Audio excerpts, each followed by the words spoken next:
A gente vai voltar com a Thaís Dias agora por telefone, para que a Thaís passe um panorama da Petrópolis que ela encontrou depois de tanto tempo morando em São Paulo. Fala, Thaís. Oi, Megali, Sheila, Carla, ouvintes da Band News. É sempre bom conversar com vocês, infelizmente, por um assunto, mais uma tragédia envolvendo o meu tão bonito Rio de Janeiro. E é esse cenário que eu vejo aqui, de uma tragédia. É difícil até explicar para vocês, né? Quando eu cheguei na cidade, ainda à noite, já era perceptível de que era um cenário de pós-guerra. Eu não consigo encontrar outra expressão para explicar o que eu vejo. Era carro jogado dentro de Rio de ponta cabeça. Teve um que eu divido com vocês a imagem, que eu estou em frente ao Corpo de Bombeiros, esse carro está posicionado exatamente dentro do rio.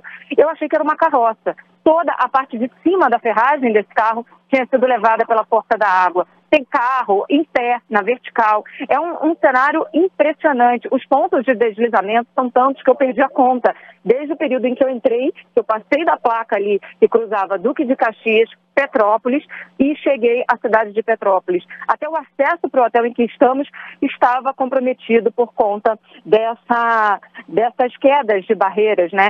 E um cenário, Megali, Sheila, que eu vejo é de uma absoluta destruição, Carla. É impressionante a gente conversar com as pessoas. Conversei com bombeiros que, como eu, estiveram, né, nessa cobertura, estiveram nesse trabalho em 2011, e esses bombeiros falavam, olha, o que preocupa a gente é que dessa vez foi concentrado, né? Petrópolis continua ainda com essa previsão de chuva muito intensa, principalmente amanhã. Nesse momento, céu azul, algumas nuvens, não há chuva aqui em Petrópolis, mas há essa previsão. E eles conversam, olha, a cada hora que passa, a cada momento que passa, a gente fica mais angustiado, porque as famílias ficam mais tensas e a chance de sobreviventes diminui.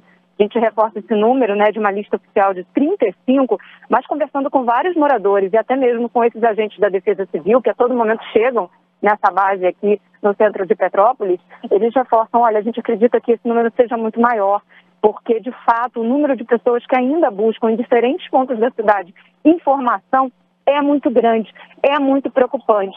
E o que eu consigo ver é exatamente isso. Eu não consigo contar os prejuízos. Passei no centro histórico e vou dizer para vocês, você fica com o olho cheio de lágrima, porque você vê toda a história do Brasil sendo desrespeitada, porque a sensação que a gente tem é de um desrespeito absoluto, não só com a vida das pessoas, mas também com a história do nosso país, dito aí porque estamos na cidade imperial, cidade fundada pela família, né, imperial brasileira. É muito triste o cenário que eu divido hoje com vocês. Thaís, ontem nesse horário a gente trazia a imagem de, claro, né, as pessoas atordoadas, desesperadas, mas uma imagem marcou muito que era de uma mulher com uma enxada tentando localizar a filha ou o corpo da filha. Infelizmente, esse corpo foi encontrado, né? É a dona Gisélia, né? Ela estava angustiada, estava conversando ao vivo, inclusive, com a nossa reportagem na tela da Band, pegou uma enxada numa tentativa desesperada, e não foi um caso isolado, vários outros bombeiros me relataram a mesma situação, e eles tentando, de uma maneira ali, buscar esse parente, essa pessoa querida. No caso da dona Gisélia, era a Duda, a Maria Eduarda, 17 anos, a filha que estava desaparecida. Não só a filha, mas ela tinha parentes e vizinhos, inclusive um bebê que também estava debaixo da terra. No fim do dia, a triste notícia veio, né, para a dona Gisélia, e de fato a Duda era uma das vítimas dessa tragédia. É mais um nome, uma história que ficou perdida por conta dessa tragédia aqui no Rio de Janeiro. A gente tem aí também o trecho, né, da fala da dona Gisélia. A minha filha tá soterrada, a filhinha dele de 1 aninho e a mãe da minha filhada. Tá ali soterrada, cadê os bombeiros? E falou que ia esperar o dia clarear, cadê eles? Olha aqui, tô toda machucada, eu fui lá em cima, só morador que tá aí. Cadê os bombeiros? Sumiu tudo. É revoltante, é a nossa família que tá aí. Olha, em 2017, a Prefeitura de Petrópolis divulgou um relatório chamado Plano Municipal de Redução de Riscos. E esse relatório concluía que 20% da cidade de Petrópolis, da região de Petrópolis, as cidades também no entorno, viu, Sheila? Cascatinha, Itaipava, Posse, 20% dessas áreas eram áreas de risco. Uhum. Então você calcule aí 20% da sua cidade numa área com risco de deslizamento. Seriam 27.704 moradias em locais de alto e muito alto risco. Tá? O que foi feito com esse relatório? Nada. A gente recebeu essa informação e essas pessoas continuaram em áreas de risco. Houve um alerta emitido pela Defesa Civil de que a cidade seria alvo de uma grande chuva. Nós não temos modelos meteorológicos tão avançados a ponto de prever exatamente onde essa chuva vai cair. E é infactível você imaginar a evacuação de uma cidade inteira. Agora, com um plano desses na mão, um relatório que mostra que 20% da cidade está numa área de risco, você não retirar ninguém, nenhuma pessoa, sabendo que aquela área seria alvo de uma chuva extremamente volumosa, talvez não seja o momento ainda da gente atribuir responsabilidades enquanto os corpos estão sendo cavados e encontrados por baixo da lama, mas é um debate que a gente vai ter que ter. Até porque muitas promessas de urbanização depois de tragédias passadas, Petrópolis, Morro do Bumba, Angra dos Reis, escolha sua aí, nunca foram cumpridas. Ninguém foi retirado. E o resultado tá aí, né, Thaís? O resultado é esse, né? E, Megali, eu vou te trazer uma curiosidade, porque recentemente eu tenho feito esse trajeto Rio de Janeiro-São Paulo e muitas vezes a gente faz algumas paradas, né, para poder observar essas cidades que são tão bonitas no caminho. Petrópolis não foi diferente. E a minha observação era exatamente essa, gente, as encostas estão mais uma vez preocupantes, estão mais uma vez ocupadas. E angustia a gente saber que a resposta está ali. Ontem o governador Cláudio Castro, ele se manifestou em entrevista coletiva e falou também com a TV Bandeirantes, e foi muito enfático em dizer, no momento em que ele conversava ao vivo com o Marcos Taddock, de que não ia se repetir a tragédia de 2011, que não ia acontecer mais uma vez e que não ia poupar esforços e nem esperar o governo federal.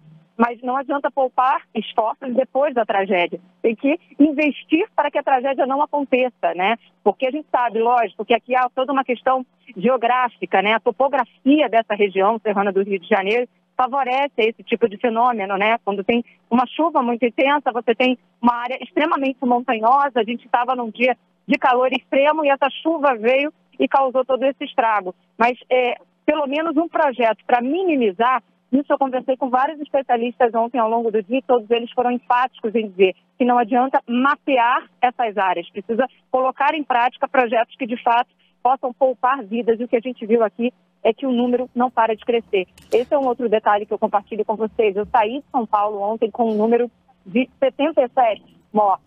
E era um número já muito alto, muito triste, muito angustiante. Quando eu chego ao Rio de Janeiro, uma hora depois do deslocamento de avião, esse número já estava perto de 90. Subi a serra, cheguei aqui, já 94 mortos, e eu dormi com o número de 94. Acordei com 104 mortes confirmadas. É muito angustiante você ver que esse número não para de crescer. Enquanto isso, o Jornal Folha de São Paulo publicou, e eu compartilho aqui com vocês, né, dados da Transparência Brasil, do portal Transparência. 47% do valor previsto em orçamento para ser gasto no ano passado no setor de prevenção e resposta a desastres foi de fato empenhado. Primeiro passo para o gasto do dinheiro público. Reservado 192 milhões e 800 mil reais contra um total de 407 milhões de dotação inicial do orçamento. Então, tinha um orçamento que não foi gasto, a tragédia está aqui e não adianta falar agora, né, gente? Pois é, Thaís, estávamos aqui revoltados com esses números, né, em termos de investimentos, e quando a gente lembra, você estava em 2011, e quando a gente vê os dados de investimentos dedicados a sirenes, de 2011 para cá, não que elas não cumpram um papel, elas cumprem um papel de alertar, mas alertar que fala assim, se vira aí, né? Basicamente é esse o papel de uma... Falar que o principal investimento, ou um dos principais, foi em sirenes de 2011 para cá, é uma vergonha. É uma vergonha. Não à toa, infelizmente, a gente está assistindo a mais essa tragédia. Thaís, queria te ouvir um pouco mais sobre uma história que eu não sei se você já teve acesso. Claro, a Thaís chegou há pouco tempo, chegou ontem, né? Ainda está acompanhando uma parte dessas histórias, desses dramas aí que são muitos. O Megali chamava a atenção para uma imagem que é muito angustiante de 2 ônibus que ficaram praticamente submersos e as pessoas tentando subir na lateral do ônibus, tentando escapar. Tem gente desaparecida até agora. Eu ouvi há pouco um relato de uma mãe que procura pela filha. Ela trocou mensagem de texto com a filha e a filha foi relatando a água subindo, até que em algum momento elas perderam contato. Já tem alguma informação nesse sentido? Você já conseguiu se atualizar sobre essa história especificamente ou outras tantas de gente que continua procurando familiares?